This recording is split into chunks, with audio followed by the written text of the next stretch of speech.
할렐루야. 오늘도 하나님 우리와 함께 하시는 복되고 좋은 날입니다. 평강의 주께서 친히 때마다 일마다 오늘도 여러분에게 평강을 주시기를 간절히 축원합니다. 우리 옆에 있는 성도님들 함께 축복하십시다. 사랑하는 자요, 영혼이 잘 되고 범사가 잘 되고 강건할지어다. 아멘. 우리 하나님 앞에 영광의 박수를 올려드립시다. 아멘. 우리는 지금 사순절이 시작되는 주일을 맞이하고 있습니다. 교회력으로 하면은 주연절 후 7번째 주일이고, 또 동시에 오늘 주보에 뭐라고 기록되어 있습니까? 산상 변모 주일. 우리 주님께서 또 베드로와 요한을 데리고 높은 산에 올라가셔서 변화되는 모습을 보여주셨습니다. 모세와 함께 엘리야와 함께 말씀하시면서 우리 주님이 이제 십자가를 지기 위한 준비를 이제 시작하시는데, 이 모든 과정을 통해서 우리가 사순절 우리 주님의 고난과 죽으심, 부활을 함께 묵상하고 있습니다. 여러분, 성탄절을 준비하는 기간을 교회력에서는 뭐라고 말합니까? 대림절이라고, 성탄 4주 전부터 대림절을 지킵니다. 우리 주님 오심을 사모하는 거죠. 근데 부활절은 4주가 아니라 40일, 그것도 주일을 뺀 40일, 주일까지 넣으면 46일을 우리 주님의 부활을 준비하는 시간으로 보내고 있습니다. 우리 주님의 부활에 동참하려면 우리 주님의 죽으심과도 연합해야 되고, 우리 주님의 영광의 부활에 동참하려면 우리 주님의 고난 가운데도 우리가 동참해야 되기 때문에 이 사순절을 통해 우리 주님의 행하신 일들, 우리 주님의 고난, 우리 주님의 십자가의 죽으심, 우리 주님의 부활을 묵상하고 사모하는 시간으로 우리가 이 사순절을 보내게 될 것입니다. 여러분도 이 사순절을 은혜 가운데 잘 보낼 수 있기를 축복합니다. 여러분, 교회는 이 40이라는 숫자가 굉장히 의미가 있습니다. 성경에 보면 새로운 것을 준비하고 또 거룩하게 하시고 축복을 또 예비하고 하나님의 나라의 것을 바라볼 때, 이때 이 40이라는 숫자가 굉장히 의미가 있어요. 여러분, 이 땅에 죄악이 가득할 때 하나님께서 이 땅을 깨끗하게 정화시키시려고 홍수를 내리셨는데 비가 며칠 동안 왔을까요? 어떻게 잘 아시지? 모세가 시내산에서 하나님 백성 되는 하나님의 법, 그 십계명을 받기 위해 며칠을 머물렀을까요? 40일. 다 아시네요. 이스라엘 백성들이 애굽에서 탈출하고 이제 가나안에 들어가기 전에 하나님의 백성으로 훈련받기 위해 광야에서 몇 년을 훈련받았을까요? 40년. 그래요. 우리 주님께서 성령에 이끌려 공생애를 시작하실 때에도 며칠을 금식하셨나요? 40일. 우리 주님께서 부활하신 이후에 제자들과 함께 머물면서 친히 살아계신 것을 보여주시고 하나님 나라의 일을 알려주시는 그 기간도 며칠인가요? 40일. 그래요. 이렇게 가나안에 들어가기 전에 훈련받은 것도, 또 이 죄악을 가득 씻으시는 그 기간도, 하나님의 말씀을 받는 것도, 성령에 이끌려서 훈련받는 것도, 새로운 사역을 준비하는 것도, 하나님의 나라를 바라보는 것도 다 훈련의 시간들이 필요하다는 것입니다. 그래서 성경은 그 40일, 때로는 40년 그 시간들을 준비의 과정을 통해 좋은 것을, 거룩한 것을, 하늘의 것을, 신령한 것을 우리에게 허락하여 주신 것입니다. 여러분, 이 사순절 기간에 우리 교회는 특별 새벽 기도회를 하려고 그럽니다. 지금까지는 우리가 새벽에 특별한 행사는 안 했어요. 왜냐하면 우리 성도님들이 현대에 참 바쁘시잖아요. 그래서 저녁에 차라리 하고 새벽에는 자율로 우리는 했었는데, 이제 코로나도 탈코로나 시대를 이제 우리가 준비하고 맞이하면서 우리가 예배가 새로워지고 또 말씀 앞에 우리가 하나님의 은혜를 받고자 아침에 이제 특별 새벽 기도를 40일 동안 수요일부터 이제 하게 됩니다. 여러분, 하실 수 있는 분들은 결단해서 동참하시고, 또 이 기간에 신약 성경을 또 일독하려고 그래요. 말씀과 기도 외에는 거룩해질 수가 없고, 예배와 기도 아니면 하나님의 축복을 우리는 받을 길이 없기 때문에 하나님 앞에 예배하고 말씀 보고 기도하는 일들을 더 집중적으로 이 시간 가운데 여러분께서 동참하실 수 있기를 주 이름으로 축원합니다. 설교도 이 기간에는 우리 주님의 행하신 일에 더 집중할 겁니다. 그래서 우리가 구약의 본문도 많이 설교했지만 오늘은 마태복음 21장 제목이 뭔가요? 찬미를 온전하게 하시는 주님, 우리 주님을 전하려고 그럽니다. 16절 말씀 우리 함께 읽어보십시다. 예수께 말하되 그들이 하는 말을 듣느냐? 예수께서 이르시되 그렇다. 어린 아기와 젖먹이들의 입에서 나오는 찬미를 온전하게 하셨나이다 함을 너희가 읽어본 일이 없느냐 하시고. 아멘. 찬미라는 말은 참 좀 생소하긴 하죠. 어떤 단어를 우리는 더 많이 씁니까? 찬양, 그렇죠. 이 본문에 나오는 이 찬미도 찬양입니다. 영어로 프레이즈라고 번역해 놓았는데, 표준 새번역이나 공동 번역이나 현대인 성경 같은 성경의 번역본을 보면 다 찬양이라고 번역하고 있습니다. 그래서 뭐 찬양을 온전하게 하시는 주님, 찬양과 찬미가 뭐가 다른가요? 똑같아요. 우리의 찬양을 온전하게 하시는 주님이라는 제목의 말씀입니다. 여러분, 예수님께서 십자가를 지시기 위해 예루살렘 성전에 들어가셨고, 그 다음 날 이렇게 성전에서 맹인과 걷지 못하는 자를 고쳐주셨습니다. 자, 14절 말씀이죠. 맹인과 저는 자들이 성전에서 예수께 나오매 고쳐주시니. 이 맹인과 저는 자들이 예수님께 나와서 고침 받는 것을 보고 어린 아이들이 소리를 지르기 시작하는데, 호산나 다윗의 자손이여 호산나, 이렇게 노래했다는 것입니다. 호산나라는 말은 히브리어로 원래 그 뜻은 우리를 구원하소서라는 뜻입니다. 그런데 우리가 얼씨구 그러면 어떤 느낌이에요? 흥이 날 때 얼씨구 절씨구 뭐 이렇게 하잖아요. 우리가 노래할 때에도 추임새로 얼씨구 하잖아요. 그런 것처럼 이 호산나라는 말은 원래 의미는 나를 구원하여 주소서라는 말이지만, 하나님을 찬양하는 감탄사로 많이 관용적으로 쓰였어요. 그래서 호산나 그러면 하나님을 찬양하는 소리구나 라고 이해하게 되었다는 것입니다. 자, 그런데 이 하나님을 찬양하는 소리를 듣고 대제사장들과 서기관들이 어떻게 반응했다는 것입니까? 15절에 보니까 노하여, 화가 났다는 거예요. 하나님을 찬양하는 소리를 듣고 화가 났어요.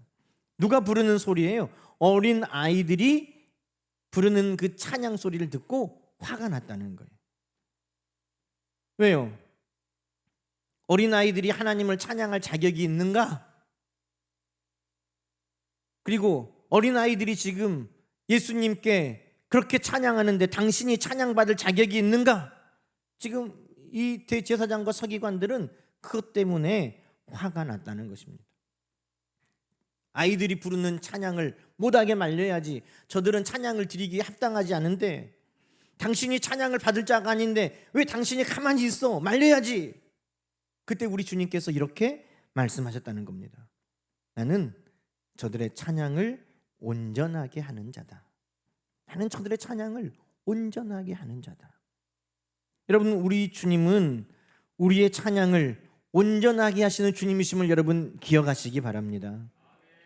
찬양을 온전하게 한다는 것이 여러분 무슨 뜻일까요? 찬양을 온전하게 한다? 예수님께 고침을 받으며 나오는 사람들 다 예수님을 찬양하며 나왔습니다. 오늘 마태복음 21장은 이 사복음서를 시간적으로 쭉 나열해 보면 요한복음 11장 이후의 사건이에요. 요한복음에 보면 예수님께서 베다니에서 나사로를 살려주셨습니다. 베다니는 예루살렘 성에서 보면 바로 맞은편 언덕이에요. 반나절이면 오고 갈 수 있는 아주 가까운, 바로 보여요. 반나절이 뭐예요? 1시간이면 건너가죠. 그런데 그 베다니에서 나사로가 죽었다가 살아난 일이 불과 일주일 전에 있었습니다. 일주일 전에 베다니에서 죽은 사람을 살린 그분이 지금 예루살렘에 들어온다는 거예요. 그러니 그 소식을 들은 예루살렘에 있는 사람들이 다 나가서 종려나무 가지를 흔들면서 그들의 옷을 길에 깔면서 호산나 다윗의 자손이여 우리를 구원하소서, 나에게도 그런 은혜를 베풀어 주소서 하고 예루살렘이 떠들썩하게 우리 주님을 맞이했다는 것입니다. 그리고 그 다음날 월요일에 예수님이 지금 성전에서 행하시는 일입니다. 여러분, 이 맹인과 저는 사람도 그 소식을 들었을 겁니다. 예수님이 죽은 나사로를 살렸다더라. 그럼 맹인은 어떤 사람입니까? 맹인은 앞을 보지 못하는 사람이에요. 걷지 못하는 자, 이 사람은 움직이기에 너무나 많은 제약과 불편함이 있습니다. 그런데 얼마나 이들이 그 예수님이 죽은 자를 살리셨다는 그 능력의 주님이 보고 싶었으면, 그 은혜를 얼마나 나도 누리고 싶었으면, 볼 수 없는 그들이, 걷지 못하는 그들이 예수님을 사모하여 그 성전까지 찾아왔다는 것입니다. 여러분, 찾아와서 예수님께 뭐라고 말했을까요? 예수님께 찾아와서 그들이 찾아올 때 어만 하고 왔을까요? 아니면 잘 걷지 못하니까 아이고 이렇게 왔을까요? 그들이 어떻게 왔는지 우리는 알 수 있어요. 어린아이들이 그들의 입술에 고백을 듣고 따라한 걸 보면 알아요. 여러분, 어린아이들은 듣는 것을 이야기합니다. 어린아이들은 듣는 것을 이야기해요. 이 맹인과 저는 자들을 예수님께서 고쳐주신 이후에 아이들이 성전에서 뭐라고 소리 질렀다고요? 호산나 다윗의 자손이여 하고 따라했다는 거예요. 여러분, 어떤 목사님이 미국에 있는 성도의 가정에 초청을 받아서 갔는데, 그 성도의 가정에 한국에서 사시는 할머니가 아이를 보러 와 계신 거예요. 근데 할머니들은 사투리를 쓰잖아요. 그러니까 미국에 있는 아이가 사투리를 쓰는 거예요. 그래서 목사님이 너 학교 여기에서 멀어? 그러니까 아니요. 얼마나 걸려? 그랬더니 곧장 오면 10분이고요 지랄하고 오면 30분이에요 할머니가 곧장 와, 지랄하지 말고 오늘도 지랄하고 이렇게 늦게 와. 그러니까 아이가 늦게 오면 지랄하고 오는 거구나 이렇게 생각하는 거예요. 아이가 늘 들은 이야기 하는 거죠. 뭐 새로운 이야기를 하겠어요. 이 아이들이 예수님 앞에 호산나 다윗의 자손이여 했던 거는 본 거예요. 누가 그렇게 말했겠어요? 맹인과 걷지 못하는 자들이 예수님 앞에 나올 때 그렇게 하고 왔다는 거예요. 이런 마태복음 9장에도 나옵니다. 마태복음 9장 27절에 보면 맹인 두 사람이 예수님께 찾아오면서 그들이 따라올 때 그들이 보지 못하니까 달려올 수 없고 그들이 뒤처져서 지금 따라오고 있는 거예요. 그런데 이 두 맹인이 어떻게 따라옵니까? 소리를 질러 이르되 다윗의 자손이여 우리를 불쌍히 여기소서 그랬다는 거예요. 다윗의 자손이여 우리를 불쌍히 여기소서. 마태복음 15장 22절에도 딸이 귀신 들린 가난한 여인이 예수님을 찾아올 때 그 여인도 소리 지르면서 다윗의 자손이여 나를 불쌍히 여기소서. 마태복음 20장에도 또 맹인 두 사람이 길가에 있다가 예수님이 지나가신다 하시는 소식을 들으니 그들이 잠잠히 있지 아니하고 소리질러 주여 우리를 불쌍히 여기소서 다윗의 자손이요 그랬다는 거예요. 그럼 여러분, 오늘 성경에 나오는 맹인과 걷지 못하는 자들도 예수님을 찾아올 때 그들도 분명히 이렇게 부르짖었을 것입니다. 다윗의 자손이요. 이 말은 뭐예요? 당신은 하나님이 보내신 그리스도, 우리를 회복시키시고 우리를 치료하시는 메시아입니다. 그 말이에요. 우리를 불쌍히 여기소서. 그 말은 나를 지금 이 고통에서 건져주소서. 호산나 그 말이에요. 그러니 아이들이 그대로 그걸 듣고 기억하고 있다가 다윗의 자손이여 호산나 그렇게 찬양했다는 것입니다. 여러분, 그런데 세상 사람들은 우리가 찬양할 때 네가 찬양할 자격이 있냐, 네 찬양이 가당하냐 하는 것을 늘 말합니다. 우리 스스로도 그렇게 말해요. 나 같은 것이 우리 주님을 찬양할 자격이 있나? 나 같은 것이 우리 주님을 찬양할 때 우리 주님이 영광을 받으실까? 여러분, 맹인이 전은자들이 하나님을 찬양할 때 여러분 대제사장과 서기관들은 합당하지 않다, 아이들이 하나님을 찬양할 때 합당하지 않다 여겼다는 것입니다. 그러나 여러분, 찬양은 우리에게서 그 모든 것이 나오는 게 아니에요. 하나님은 전능하신 분입니다. 어린아이가 찬양해도 전능하신 일을 행하시는 하나님이 계시기에 그 찬양이 합당한 찬양이 되는 것입니다. 아무리 많이 배운 사람이, 아무리 권력 있는 사람이, 아무리 지식이 많고 부요하고 모든 것을 갖춘 사람이 찬양해도 그 찬양이 하나님을 향하지 아니하고 돌과 금덩어리 우상을 향하여 찬양할 때 그것은 아무런 역사가 없는 것입니다. 그러나 맹인일지라도, 걷지 못하는 자랄지라도, 갓난아기라도, 젖먹이라도, 그것이 온전하지 못한 입술로 옹알이와 같다 할지라도, 그들이 온전하지 못한 몸을 가지고 찬양하는 소리를 할지라도 그것이 하나님을 찬양하는 소리일 때 하나님은 역사하시는 것입니다. 하나님이 찬양을 이루시기 때문에, 우리 주님이 찬양을 이루시는 분이기 때문에 여러분, 우리 주님은 그 찬양을 이루시는 분이신 것입니다. 맹인들은 그렇게 말한 거예요. 걷지 못하는 자들은 그렇게 말한 거예요. 당신은 죽은 자도 살리신 분 아니십니까? 그러니 나의 이 보지 못하는 이 아픔을 고쳐주십시오. 당신은 죽은 자도 살리신 하나님이 보내신 메시아 아닙니까? 그러니 걷지 못하는 내 다리를 고쳐주십시오. 여러분, 우리 주님을 인정하는 말이고, 우리 주님의 전능하심을 노래하는 말이고, 우리 주님의 자비하심과 사랑을 노래하는 말이에요. 그것이 바로 찬양인 것입니다. 여러분, 우리의 찬양이 다른 게 아니에요. 주님이 어떤 분이신지, 주님이 얼마나 위대한 분인지, 주님이 얼마나 능력이 많으신지, 주님은 나를 얼마나 사랑하시는지, 그것을 말하는 것이 찬양인 것을 여러분 기억하시기 바랍니다. 그것을 우리 주님께 마땅히 우리는 올려드려야 되는 것이죠. 여러분, 나에게 찬양이 있는 게 아니에요. 그 성취는 우리 하나님께 있습니다. 예레미야 33장은 일을 행하시는 분이 하나님이시고 그것을 성취하는 분이 하나님이시니 내가 부르짖는 것의 응답이 우리 하나님께 있음을 이야기하고 있습니다. 오늘 우리가 찬양할 때 그 찬양을 들으시고 일을 이루시고 일을 성취하시고 그 찬양대로 역사하시는 분이 누구라는 거예요? 하나님이신 줄로 믿습니다. 우리 주님이 그 일을 이루시는 줄로 여러분 믿으시기 바랍니다. 그러니 어린 아이 젖먹이의 입에서 나오는 찬양이 온전하게 하신다는 거예요.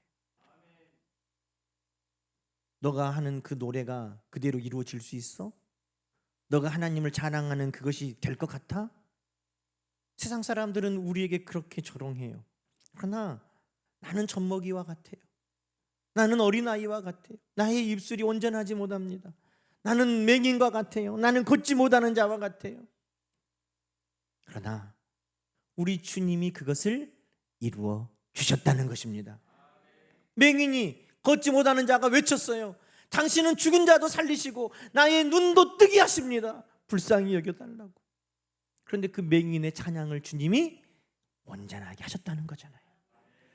주님, 나는 못 걷습니다. 그러나 당신은 나를 고칠 수 있습니다. 나를 불쌍히 여겨주십시오. 그 걷지 못하는 자의 그 찬양을 주님은 받으시고 이루셨다는 것입니다.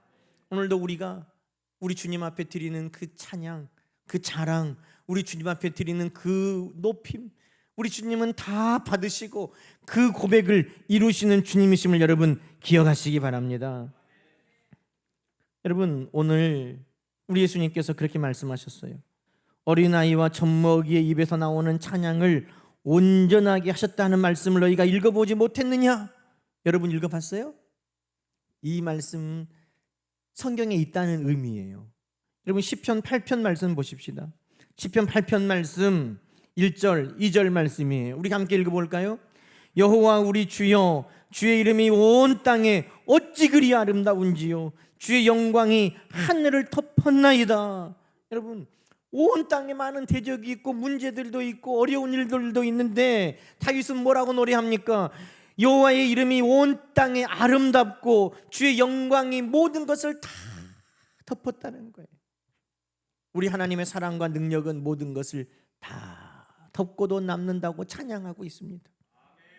2절에 보니까 주의 대적으로 말미암아 어린 아이들과 젖먹이들의 입으로 권능을 세우심이요, 이는 원수들과 보복자들을 잠잠하게 하려 하심이니라. 해석이 필요해요. 지금 2절 말씀을 예수님께서 인용하셨거든요.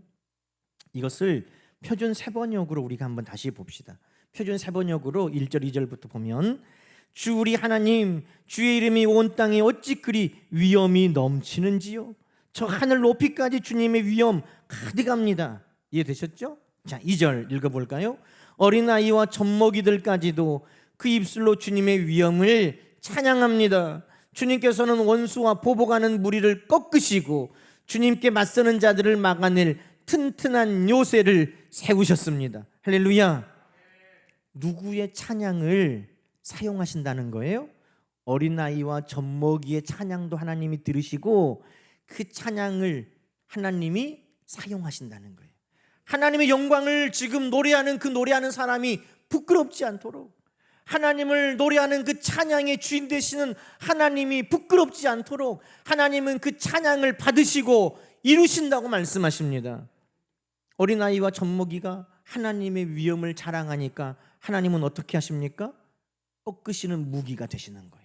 어린아이 젖먹이가 어떻게 싸워요? 근데 하나님이 강한 무기가 되셔서 하나님을 자랑하는 그 이들에게 하나님은 강한 무기가 되신다는 거예요.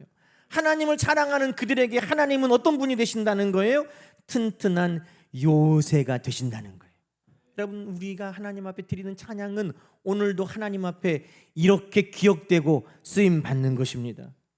그래서 다윗은 끊임없이 하나님은 나의 산성이요, 나의 방패요, 나의 요새요, 나의 의지하는 바위요, 하나님은 나의 힘이요, 나의 능력이라고 끊임없이 노래한 것입니다. 하나님이 그것을 들으셨어요. 그래서 다윗이 고백하고 노래하는 대로 하나님은 그렇게 해주셨어요. 하나님이 영광 받으셨어요. 오늘도 우리의 입술의 찬양을 하나님이 기억하시고 사용하실 줄로 믿습니다. 역대하 20장에 보면 여호사밧 왕과 이스라엘 백성들의 찬양이 나옵니다. 어려운 일을 만났어요. 모압과 암몬과 마온이 함께 쳐들어와요. 여러분, 한 나라가 쳐들어와도 어려운데 세 나라가 함께 쳐들어오면 승산이 없는 거죠. 죽을 일만 남은 거예요. 그런데 이 여호사밧 왕이 모든 백성들을 성읍에 모아놓고 하나님께 기도하자 합니다.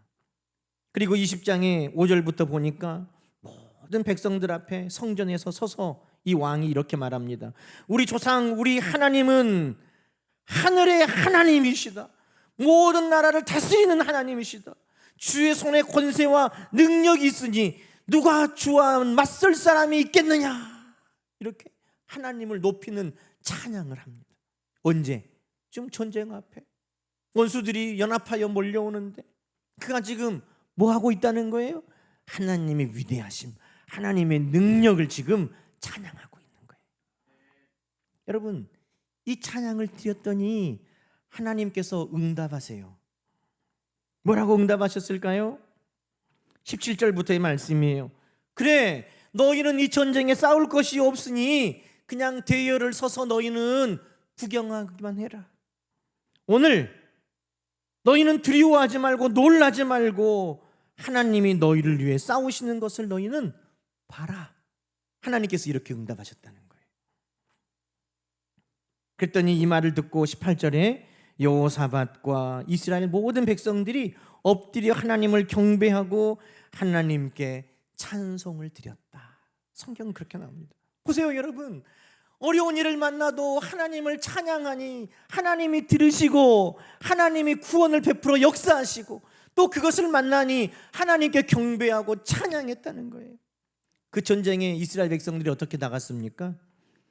21절 말씀에 백성들과 왕이 의논하기를 하나님이 구원을 베푸신다고 하시는데 구경만 하라는데 우리 그냥 어떻게 하면 좋을까 하니 모두가 말하기를 찬양합시다. 하나님이 일하시는데 우리 찬양하며 봅시다. 그랬다는 거예요. 그래서 이스라엘 백성들이 그 전쟁터를 나가는데 군대를 조직하는 것이 아니라 하나님 앞에 찬양대를 조직해서 찬양하며 나갔다는 것입니다. 21절부터 말씀이에요. 노래하는 자들을 택하여 거룩한 예복을 입히고 군대 앞에 행진하여 여호와를 찬송하여 이르기를 여호와께 감사하세 그의 인자하심이 영원하도다 찬양했더니 이 노래와 찬양이 시작될 때 하나님께서 싸워 승리를 주시기 시작하셨다. 성경은 그렇게 기록하고 있는 것입니다. 사랑하는 여러분, 오늘 하나님은 우리의 찬양을 사용하십니다. 바울과 실라가 매를 맞고 깊은 감옥에서 갇혀 있을 때 한밤중에 그들이 하나님 앞에 기도하고 찬송할 때 간수들은 생각하겠죠. 죄수들도 생각했겠죠. 저것들이 찬송하기에 합당하냐? 이 감옥에 매를 맞고 갇혀 있는데 저것들이 찬양한다고 하나님의 영광을 받으시겠어? 하나님이 저 찬양대로 일하시겠어? 그런데 바울과 실라가 기도하며 하나님을 찬송했다는 거예요. 무슨 찬송했겠어요? 하나님의 능하심을 찬양하고 하나님의 선하심을 찬양하고 하나님의 인자하심을 찬양한 거죠. 하나님은 그 찬양을 사용하신 줄로 믿습니다. 그 찬양이 울려 퍼질 때 큰 지진이 나고 감옥 문이 열어지고 하나님의 역사가 그곳 가운데 나타났다는 것입니다. 사랑하는 성도 여러분, 우리는 약하지만 하나님을 찬양할 때 하나님은 우리의 찬양을 사용하십니다. 강한 무기가 되어 역사하시고 큰 벽이 되어 막으시고 하나님은 우리가 하나님을 찬양할 때 승리의 역사를 이루시고 하나님은 우리가 찬양할 때 묶여있고 막혀있는 모든 것들을 풀어주시며 하나님께 영광되는 일들을 우리 가운데 이루어 주시는 줄로 믿습니다. 그러니 우리는 하나님 앞에 찬양하는 것입니다. 사랑하는 성도 여러분, 오늘 우리는 하나님 앞에 찬양하며 우리 하나님의 일하심을 바라볼 때 먼저 우리가 고민해 봐야 될 게 하나가 더 있어요. 그건 뭐냐면 오늘 본문 21장 12절부터 17절 안에 우리가 관심을 가지고 봐야 할 하나의 사건이 먼저 있었다는 겁니다. 지금 찬양을 온전하게 하시는 하나님, 우리 주님께서 12절부터 13절에 미리 행하신 일이 있어요. 여러분, 12절부터 17절이 하나의 단락을 이뤘다는 것은 이 말씀이 지금 하나의 의미를 가져다 주고 있다는 걸 말합니다. 우리의 찬양이 하나님 앞에 드려져서 쓰임받기 위해서, 우리의 찬양이 하나님 앞에 이루어지고 성취되기 위해서, 그러면 먼저 전제적으로 해결돼야 할 문제가 있다는 겁니다. 그게 뭘까요? 예수님께서 성전에 들어오셔서 선포하신 일, 그것이에요. 그게 뭡니까? 우리 주님께서 성전을 새롭게 하셨다는 것입니다. 여러분, 성전에서 뭐 하는 곳입니까? 성전에서 하나님을 예배하는 곳이에요. 성전에서 하나님 앞에 기도하는 곳이에요. 그래서 예수님께서도 13절에 하나님의 집, 그 집은 만민의 기도하는 집이라고 우리 주님 말씀하신 거예요. 예배하는 집, 그게 성전인 것입니다. 기도하는 집, 그것이 성전인 것입니다. 그런데 지금 이스라엘 백성들은 성전에서 뭐 하고 있습니까? 장사하고 호객행위하고 사람을 부르고 이런 일을 하는 거예요. 다시 말해서 하나님의 음성을 들어야 되고 하나님께 예배해야 되는 그 성전에서 그들이 본을 묵상하고 있는 거예요. 사람을 찾고 있는 거예요. 여러분, 놀라운 일 아닙니까? 사무엘상 15장 말씀 보세요. 우리가 지금 새벽에 사무엘상을 계속하고 있는데 오늘 15장 본문이거든요. 오늘 15장 본문을 제가 보니까 하나님께서 사무엘을 통해 사울을 책망하실 때 하나님이 이렇게 책망하셨어요. 사울 왕이 하나님의 목소리를 듣지 못하는 이유가 있었어요. 그게 뭡니까? 19절 말씀 보십시다. 왕이 여호와의 소리를 청종하지 아니하고 뭐 하기만 급했다는 거예요? 탈취하기에만 급하여 여호와께서 당신을 악하게 여기셨다는 거예요. 하나님 말씀 드려야 되는데, 하나님께 예배해야 되는데, 하나님께 기도해야 되는데 지금 뭐 하기만 급급해요? 탈취하기에, 물질을 얻는 것에만 급급했다는 거예요. 아말렉을 진멸하라 하신 하나님 말씀을 어기고 그들이 가지고 있는 좋은 금은보화, 좋은 짐승들의 마음이 가서 그것을 탈취에게만 급급했던 사울왕처럼 하나님 앞에 예배해야 되는 그 성전에서, 하나님 앞에 기도해야 되는 성전에서 뭐 했다는 거예요?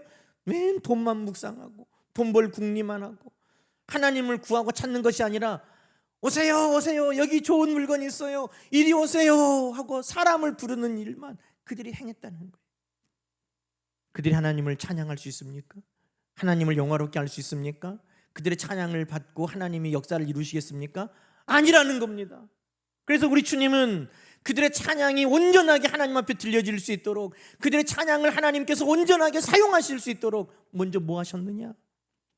그들의 예배를 뒤집어 엎으시고 그들의 기도가 하나님 앞에 들어질 수 있도록 그 성전을 깨끗하게 정화시키는 일을 시작하셨다는 것입니다. 여러분, 우리의 찬양이 하나님 앞에 쓰임 받으려면, 우리의 찬양을 통해 하나님의 영광 받으시려면, 우리의 찬양을 통해 하나님이 오늘도 이 가운데 역사하시려면 먼저 전제되어야 될 게 있어요. 그건 바로 우리의 예배가 회복돼야 되고, 우리의 기도가 살아나야 되고, 우리가 돈을 묵상하고 성공을 묵상하는 것이 아니라 하나님의 음성을 묵상하고, 우리가 사람을 찾고 사람을 부르는 것이 아니라 하나님을 부르고 구할 때 우리의 찬양이 하나님 앞에, 우리 주님 앞에 쓰임받고 그 찬양이 온전하게 되고 역사가 이루어져 간다는 것입니다. 사랑하는 여러분, 우리의 찬양이 하나님 앞에 드려질 수 있도록 우리가 하나님의 음성을 더 주의하여 듣고, 우리가 우리의 찬양이 하나님 앞에 쓰임받을 수 있도록 우리가 하나님을 부르는 일에 더 힘써가는 이 사순절 기간이 될 수 있기를 주님의 이름으로 간절히 축원합니다. 저와 여러분의 찬양을 하나님이 들으시고 그 찬양을 온전하게 하실 줄로 믿습니다. 함께 기도하십시다. 하나님 아버지, 우리는 마치 맹인과 걷지 못하는 자와 같이 부족합니다. 우리는 어린 아기 젖먹이와 같이 어리석습니다. 그러나 우리가 고백하는 믿음의 고백, 우리가 자랑하는 우리 주님, 우리가 찬양하는 우리 주님은 오늘 우리의 고백을 사용하셔서 우리의 찬양을 온전하게 이루시는 분인 줄로 믿고 감사합니다.